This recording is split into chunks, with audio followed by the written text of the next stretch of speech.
going to be unboxing. Usually we like to unbox from the shop, but we just got some things from Japan that I've been waiting for, and I'm kind of too excited to wait, and so I'm going to unbox them now.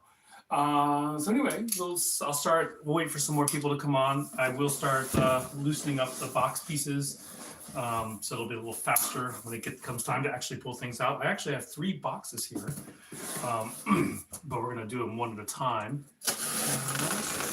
One. So yeah, we have shit. That was dangerous. We have about 60 swords coming from Japan. Or we have about 60 swords, and I think so far we've gotten about maybe 15 of them. So we still have quite a few to go. But yeah, it's kind of exciting because especially we got one that I really was waiting for. There's some that, a lot of these I get for the shop, but then there are many which I get for myself, quote unquote. Hey, Swift Vendetta. Hello, David Washington. I wonder if I could I'm trying to think if there's a better way to do this where you guys could see things better. Maybe if I just did it from the side. Okay, I will think about that a little more. Ooh, this one's heavy. I don't even know how I packed this one, but let's see. I'm gonna put the Mikugi Miki over there. I can't even find the seams of this one. It's like he went in this way. Interesting. Okay, oh, I see what's happening. This one he did along the top, and they must have rolled it and put it in that way. So this will be interesting to try to get back into the right position. I think this is what it is, or not. Okay, bear with me while I try to figure this out. Yeah, it does feel like this is a piece that comes off. Aha, I was right.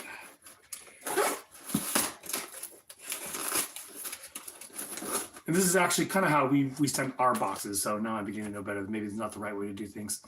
David Washington. Hello, David. I got your email. David, I need to go back because you have so many things you ordered from us, like putting deposits down on. And I don't know how much put into what. So I kind of got to look into that. Hey, Jill. Welcome, welcome. Jay Harkins, welcome. Romeo Bravo. Give me the steel. That sounds almost inappropriate, but okay.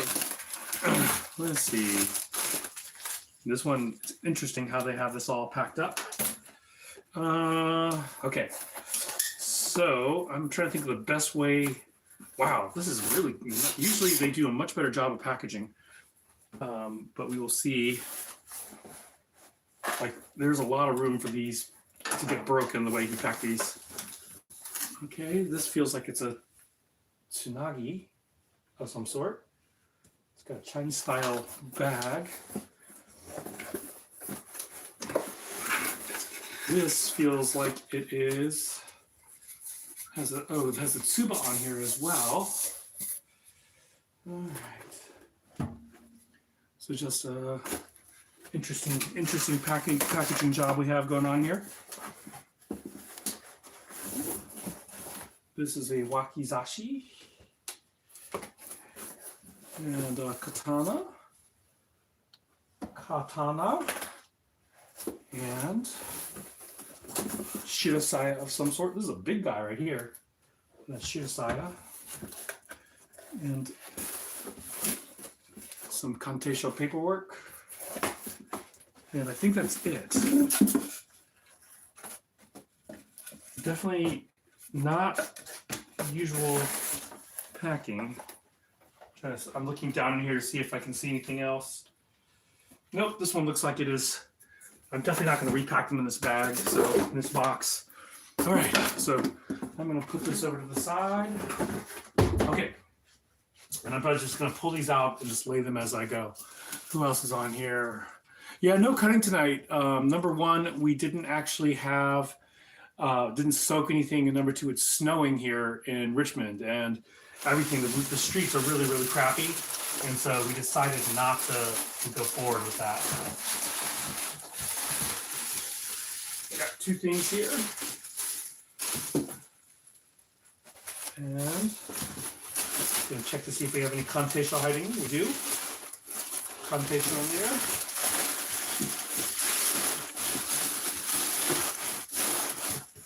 Put this box over to the side. And probably what I'll end up doing after I unwrap all of these is I will probably take them to the shop in gun cases. And so Brian can take pictures. Ryan's much better at taking pictures of these than I am. This feels like stuff. Let's see.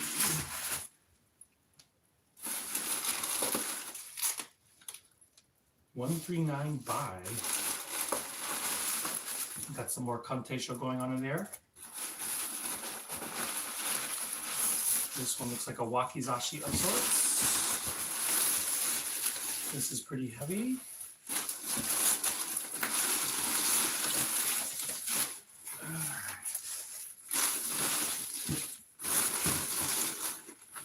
Some tsuba.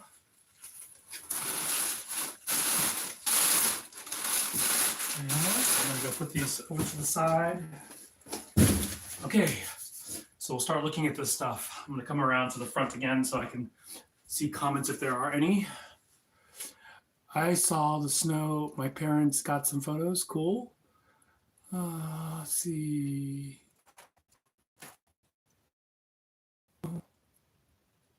Michael Snyder, hello. I'm trying to put this in a way that the camera so that you can see everything here. Okay, I think, let's see, can we see everything? No. So I'm gonna move this over just a little bit. And now maybe we can see stuff. These are indeed real swords. Place and now blade looks scratched. So let's see. So I bought the most recent late 1600s katana from you. My friend and I were checking it out, and he was wondering if it was able to cut paper, cut very small piece, and now blade looks scratched. Yeah, that's strange. Try to wipe it and should send a picture, and I'll see. But I guess it is possible. Let's see. Generally speaking, we don't recommend testing the sharpness of a nihonto. 282. Okay, so let's take a look and see what this is. Yeah, because generally speaking, most antique swords are not super sharp. They weren't usually, like the kind of polishes they use now don't emphasize sharpness as much as they do trying to bring out the beauty of the blade. And I try to figure out which 1600 blade that is. All right, this one is wrapped. I'm gonna bring it around to the front. We'll take a look at it. Let's see. What could I use to fix that? Send some pictures so we can see. You could have scratched the hamon finish. Yes, that is possibly true. Do I own a Glock? No. I do have a gun, but it is not a Glock. I probably shouldn't say that out loud because we'll get bans and stuff. All right. Oh, that was easy. That was interesting because, oh, this is a very interesting way he wrapped this. He's like, peel it away and then just unravel it and it'll come undone. Okay. So we'll see this. Tanto. Nothing super special, just a tanto. Looks like a Mino area tanto with this kind of hamon. Lots of tobiyaki on it. So that's basically, it's like what we call like the hamon pieces, the little tempering goes up into the body of the blade. This is a pretty interesting one. Anyway, got tobiyaki. So let's see. Let's see if, oh, it's got a wooden habaki. That's always kind of interesting when you see those. And no signature on it. So it's an unsigned tanto, but it does have tobiyaki. I don't know how well you guys can see that. Oh, that's a good angle to see the tobiyaki at. Let's see. Yeah, send a picture on email, rva.katana@gmail.com. Do you collect, sell, all of the above? What's going on over here? Basically, we are a sword shop in Richmond, Virginia, RVA Katana. I'm currently at home where I have antique swords. And I'm just unboxing some things. It was the katana for $2,000 with the green handle. Katana for $2,000 with the green handle. Okay, I'm drawing a blank, which isn't necessarily, just the fact that I'm drawing a blank doesn't mean anything. But send pictures as well as your name and and what it was. And then we can sort of give you some guidance on that. 282. Okay. This is how I remember what is what. Okay. I have so much packing material in here when everything is said and done. 139 die. 139 die. So this is probably, oh, I see what it is. Sho. Oh, okay, so we have a daisho here. And it looks like the handles, okay, I see what's happening here. You probably put the, okay. So this is a daisho set here. So this is the tsuka, this is the handle, and these are the guards. Let me come over and look at comments and see where we are with comments. But anyway, Sydney Evans, send me a message, rva.katana@gmail.com. Where do you get your swords from? Local shops, online sellers? So we get our modern swords from forges in China, and then antiques we get usually from Japan, usually. My blade are nice and stand up to all your abuse. Cool deal, Sam Hughes. Any Skamaki recommendations? I need someone to do Hiramaki wrap. You can ask Ryan to do it. He works for us, so Ryan might be able to help you with that. He is a little slow, though. Tachi reproduction. That's cool. But yeah, you can contact us, and Ryan might be able to do that for you. Okay, so let's see. I'm trying to figure out how these are wrapped.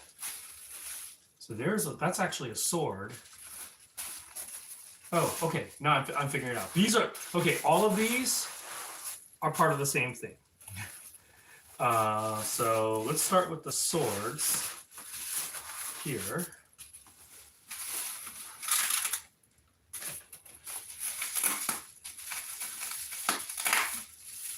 And this is the what do you call it? The Wakizashi. I'm gonna head over there so you can see things a little better. I answered that about Skamaki. And where's the number? 139. This is how I keep track of them all, because especially when you have Shirasaya. With Uchiko powder, take out the fine scratches on the polish. Potentially, but with Uchiko powder, you also risk scratching up the blade too. So send me a picture first. $2,000. I'm trying to think of what the $2,000 green one was. Was it a Wakizashi or a Katana? Because I'm not thinking. Okay. All right.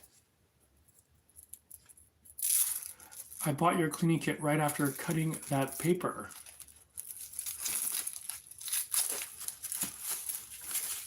Yeah, send me pictures. Maybe we can give you a little more guidance when we can see exactly what it is that we're looking at.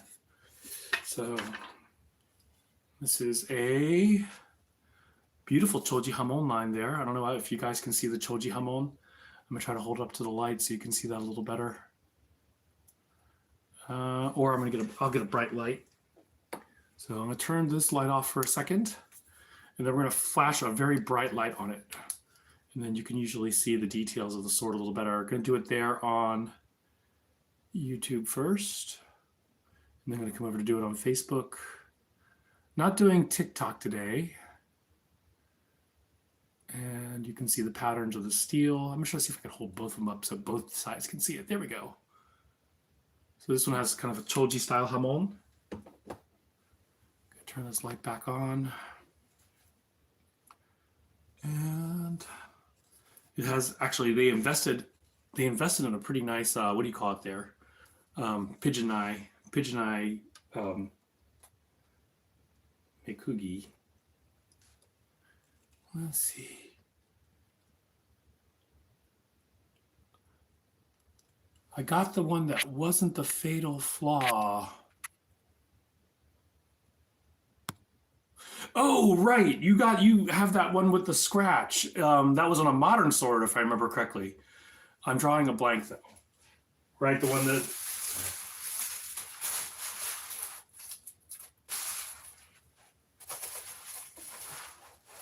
All right. I cannot find my Mekugi pupper. I just had it here, but it's hiding somewhere. It's underneath all the stuff. It's a reproduction moving piece, the Akashi Kuniyuki of the Rai School. Wow.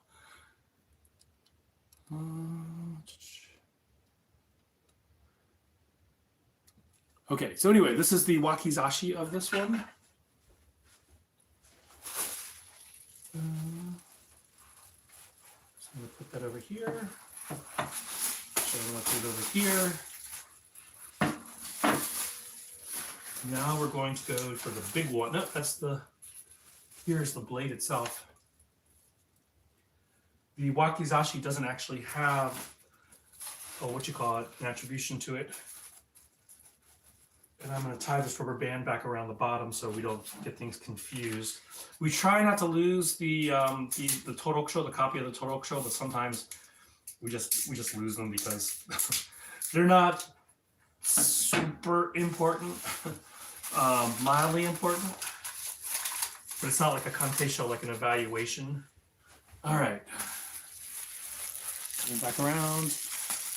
All right.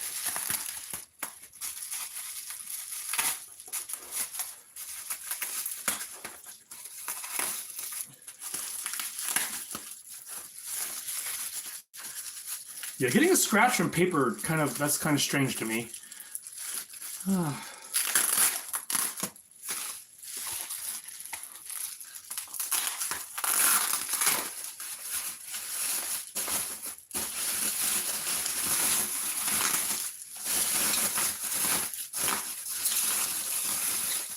Here's the katana, also with a pigeon eye, hatome. This is called I think it's called a hatome if it's still black on black. If it's white, black on white, a black peg and white, that's definitely a hatome. But that's basically, it's kind of this reinforcement cookie thing going on in here. Signed Norimune, 350 years old. All right. And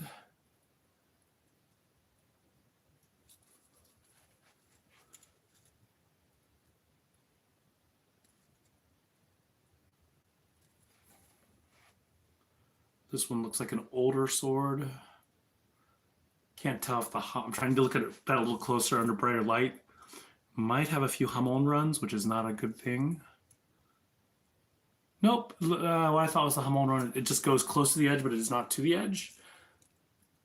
Hey, John Pedigo, welcome. What sword are you getting yourself today?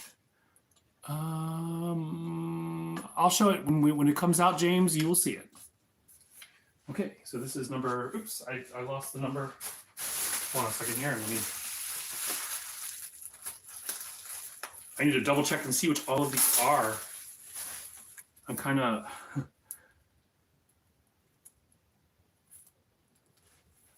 I have so many swords I need to list.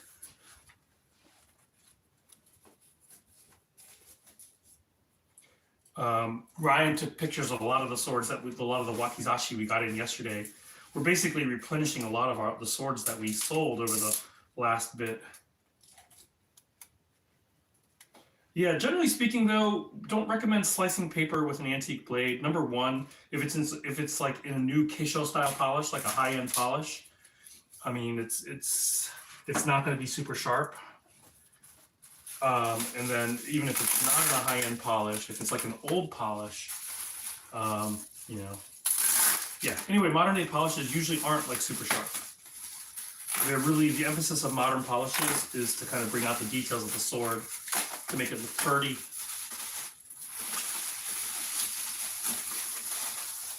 Here are the fittings for this one.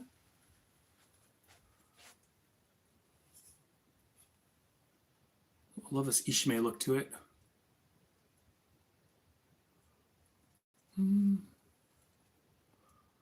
Merry Christmas. We're a little early for that. All right. Okay. I kind of want to put this on something softer so we don't scratch it up. These are the tsuba for them. I'm going to go ahead and attach the tsuba. These are the guards. So let's take a look and see which one is which. Those are the seppa that just fell. It's got a horse. It hasn't been the seppa.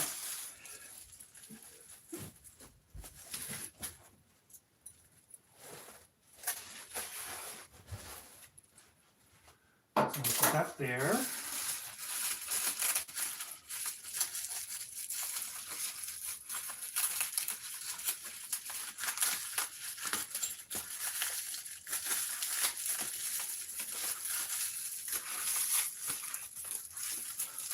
No snow in Hawaii. I hear you get snow in the mountains of Hawaii sometimes. Oh, I remember this set. This set basically has very non-matching pieces to it, but they're they're colored similarly. All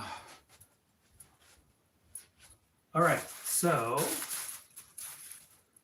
I'm gonna see which one is bigger. So this one's smaller. I'm gonna match the smaller one with the Wakizashi. This is called a tsunagi. It's basically meant to hold the what you call it in place. What the heck did I do? I had a Mikugi Nuki around here somewhere. Oh, here it is. Found it.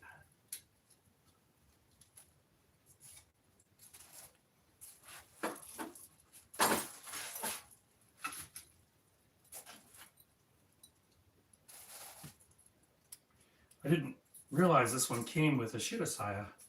How cool is that? So these little metal pieces are called tsunagi, and it's just a way of holding things in. Someone's calling. Sorry, we're out after hours. Won't answer the phone.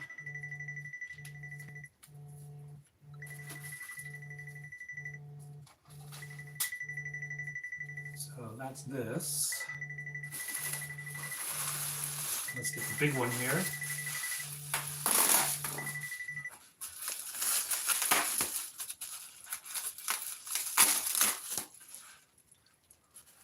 Hey, Brad Westlake, welcome.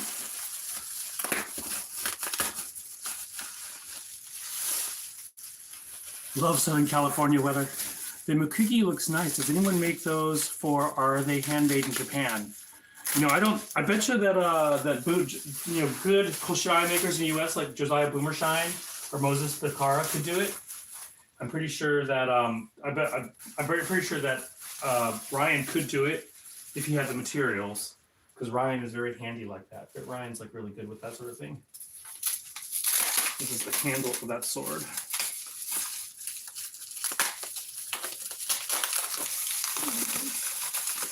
Here is the what you call it? The tsuka.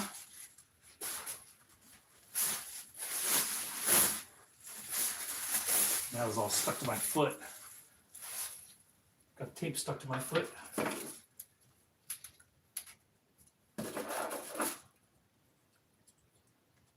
So what we'll probably do is we will probably get matching tsuba for this and then sell it as a set.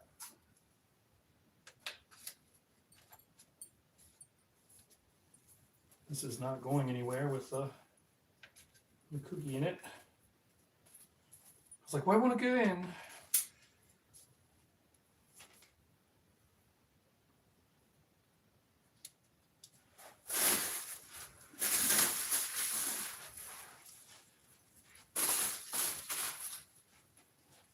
So basically you have a not exact match set, but a close set.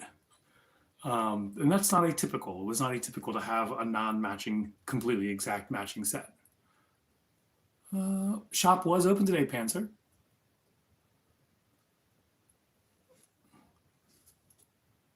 But yeah, we'll probably get that. We'll probably try to get some matching stuff for this. And I'm going to grab the number sticker so I remember what is what.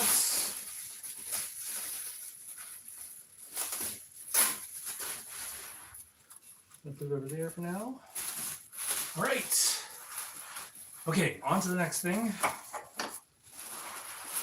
And I believe this is what I've been waiting for. Well, you know what? Well, we'll see.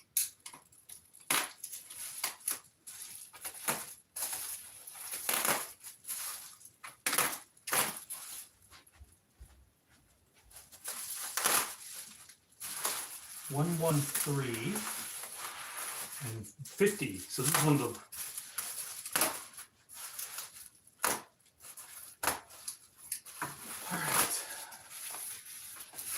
Okay, so let's take a look at the Torokusho. This one does not have a certificate to it.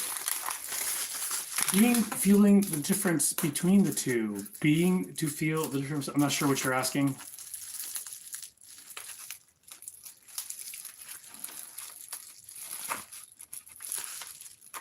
This one, the rubber band is stuck. Damn it. Darn it. This feels like a long boy.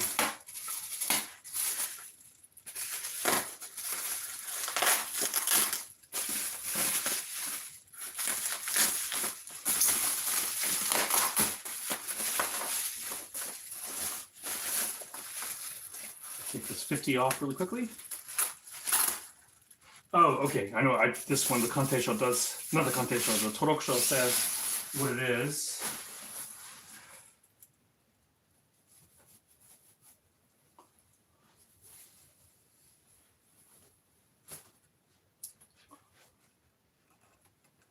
It's a big, longer sword.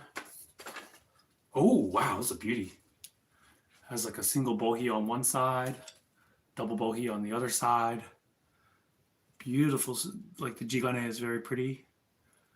I would assume that this is an early Edo period sword, a Shinto, from first look at it. And this one is signed. It's on the long side, and it is signed.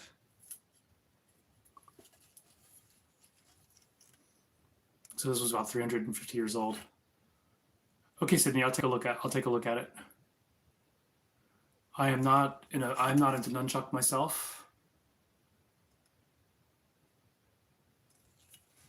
All right.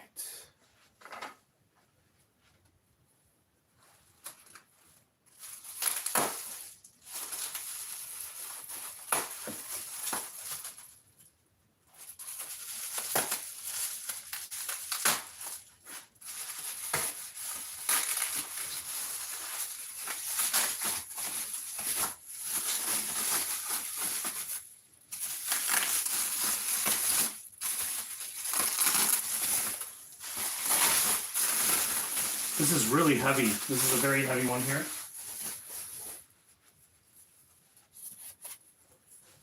By the way, you can find us at rvakatana.com, rva-katana.com.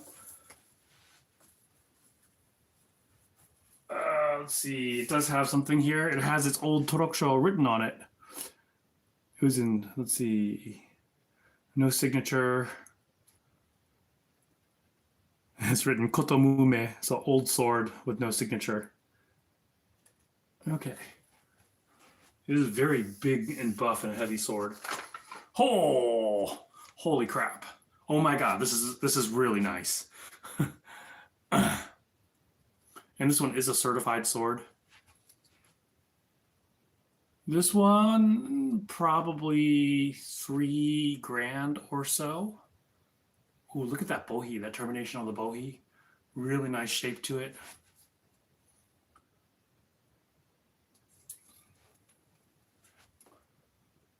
This one is a Akasaka Senjuin. So Mino Senjuin. So these are people. Senjuin is like a sort of school of swordsmithing out of Nara, Japan. And then this is when they moved to Mino. And they moved to Mino, like, if I remember correctly, this is a 600 or 700-year-old sword. It's really wide and very, very heavy. Not very heavy, but it's heavy. All right, moving right along. This one's also really heavy.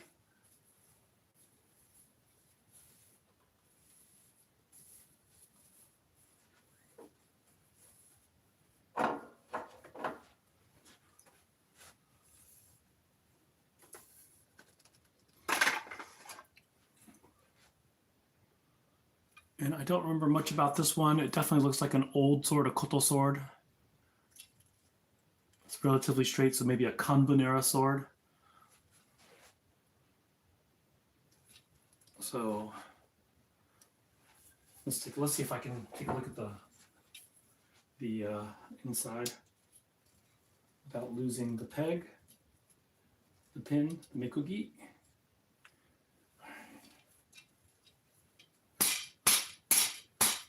It's jammed in there really well. That's not coming out tonight. I'm gonna have to like hammer it out, not hammer, but mallet it out. But looking at it, you can actually, this is also, I believe, an Akasaka Senjuin sword, if I remember correctly. We need to talk custom that wrap with amethyst.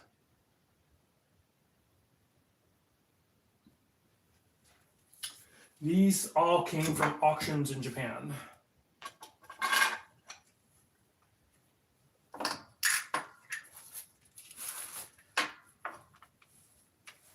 Actually, if I remember correctly, that one might go with this.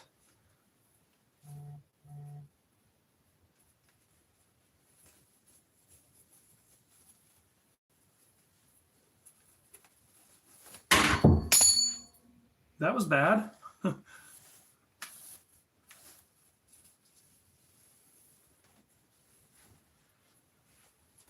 No warning whatsoever. It's a very weighty tsuba. This is very heavy. Really cool design on it. Not sure if you guys can see the details. It does have seppa. 2 seppa here.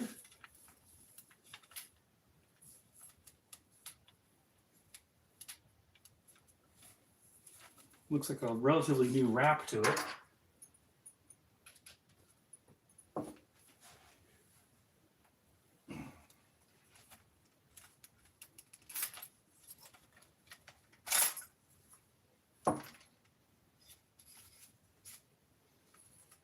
So I believe, if I remember correctly, the sword I just showed goes inside these fittings, if I remember this correctly. I need to double check. Or I could just, well, yeah. I don't feel like doing that right now. So these are the fittings that go to that sword. Interesting looking tsuba. David Washington, these are all historical. Floor is not hardwood. John Pedigo, this is actually, this bag here is, this one is not a Japanese sword bag. This one is actually a Chinese style. Not hard to get a hold of this one. If you want this kind of one, I can get you one. It's not that hard for this particular one. Wow, this is also quite weighty. Hoping there's not a surprise in here. Yep, there's a tsuba right there.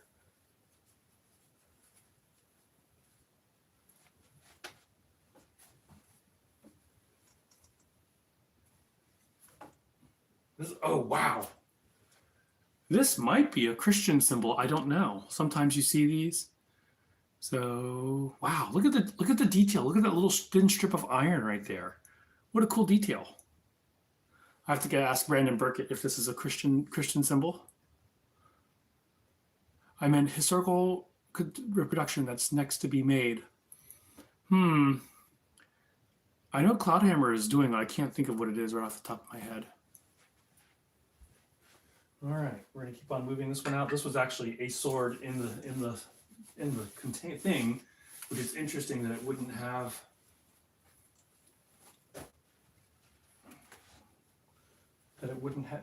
Yeah, anyway.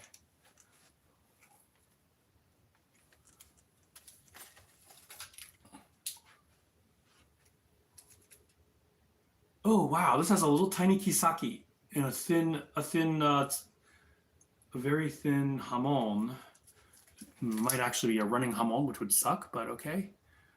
If that's the case, it might be like a hokke or mihara, or I have to study a little more.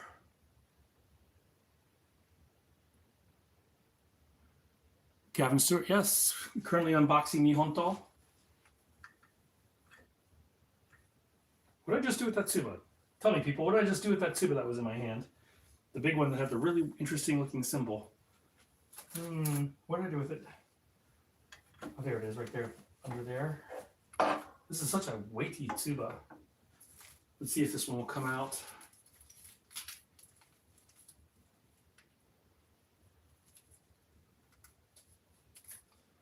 The dealer he didn't use a real mikugi. He used like kind of a broken end of a chopstick. That's annoying when that happens.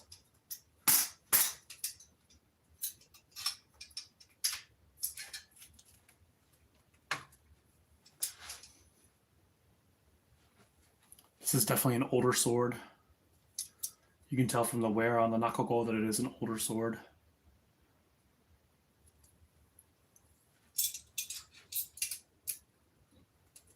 machi is almost gone.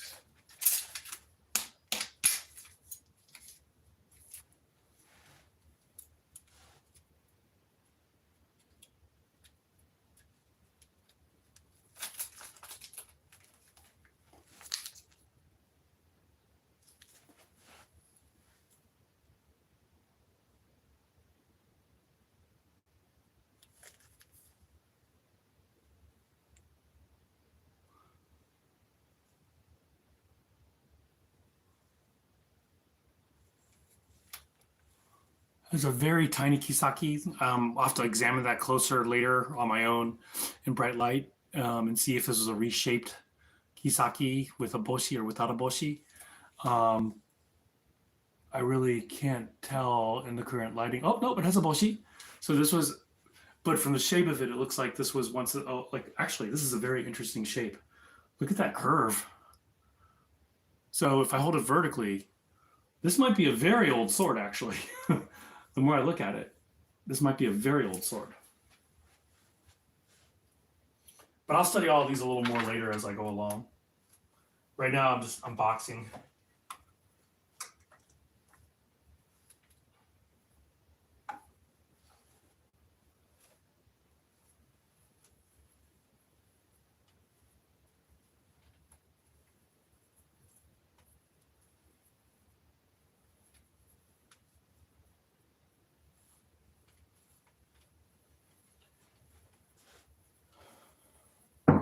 Oh man, this almost took my toe off.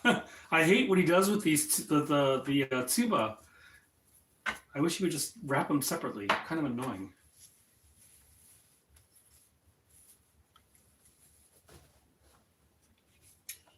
Ooh, look at that. Naginata Naoshi.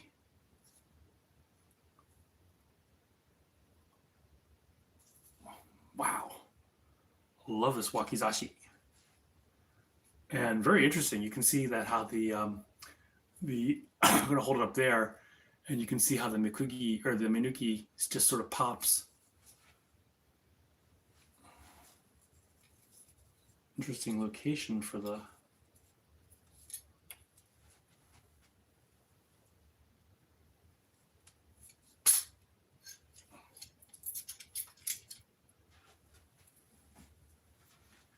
And this has like one of the old.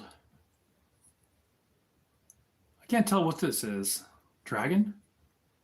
Oh yeah, a lot of detail on this dragon.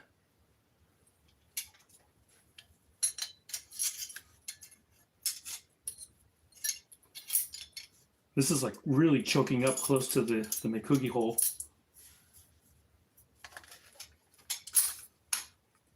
I'm not even sure it'll line up anymore now that I got this in.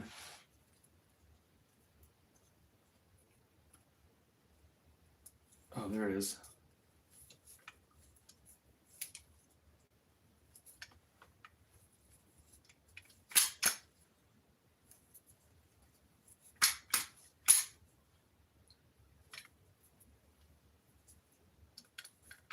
It's like probably don't need one of these seppa to get it to fit. All right.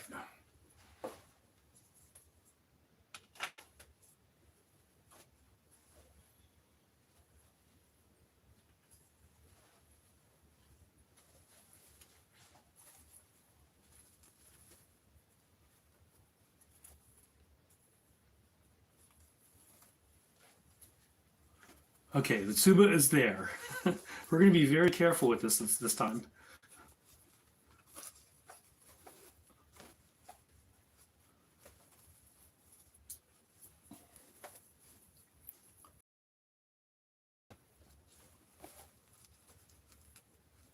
Cat stepped over a tanto and damaged the shirosaya a little bit. Well, at least it didn't get themselves stabbed. the cats. Nice. Matching dragon set. Matching Suba. Love it when I get these.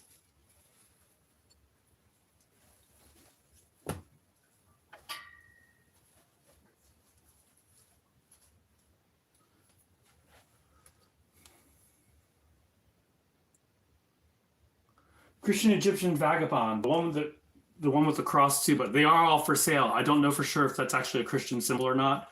I think it is, but I'm going to ask Brandon Burkett to be sure because that's his specialty. And what did I do with the Mikugi Nuki?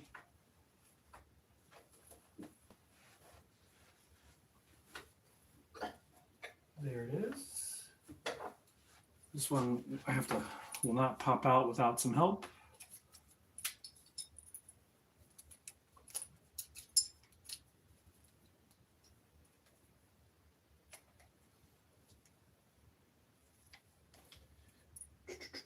Bear with me a second, I'll be back.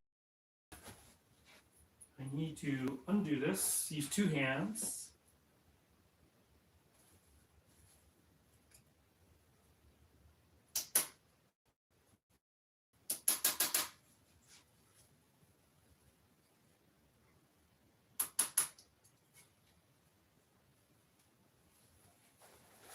Yeah, this one's pretty stuck in here. I cannot get it out right now, unfortunately. The Mikugi is too stuck in there and I can't get a good angle on it. I'm trying to, but let's see. Try one more time and see if I can get a good angle. Yeah, it's pretty stuck in there. I need more space in order to get it out. But we'll take a look at the blade really quickly and then we'll go from there.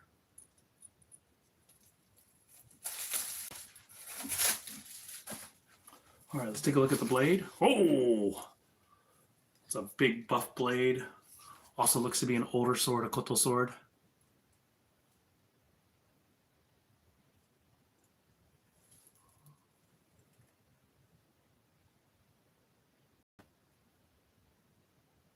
Hamon runs really close to the edge, but it does not appear to dip into it. Like all of these things, I have to study them a little closer later before we get final pricing on them. It's not giant. It's not that big. I've definitely had bigger ones. I have bigger ones in here.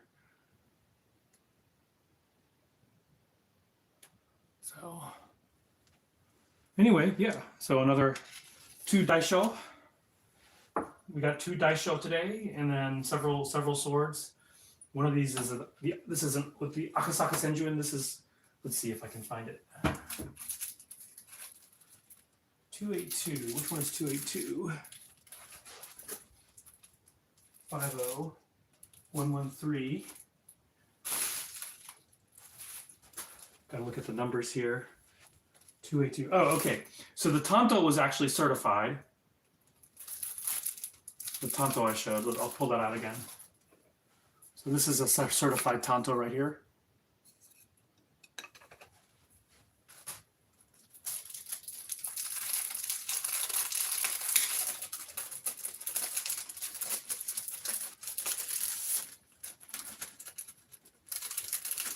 And it is attributed to Sekido, or no, Kanedo?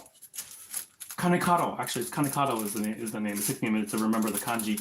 Kanekado is the, so a Mino area sword. I believe that one is about 500 years old.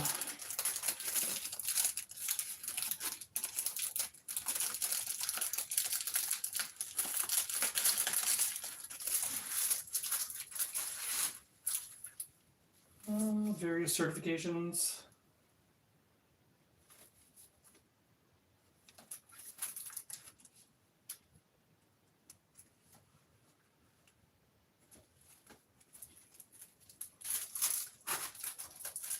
And then yeah, this one is the sort of the prize of the day. This is Akasaka Senjuin. I forgot to put the number on it, but the Akasaka Senjuin. And so this is the big bad boy. Very big, very wide.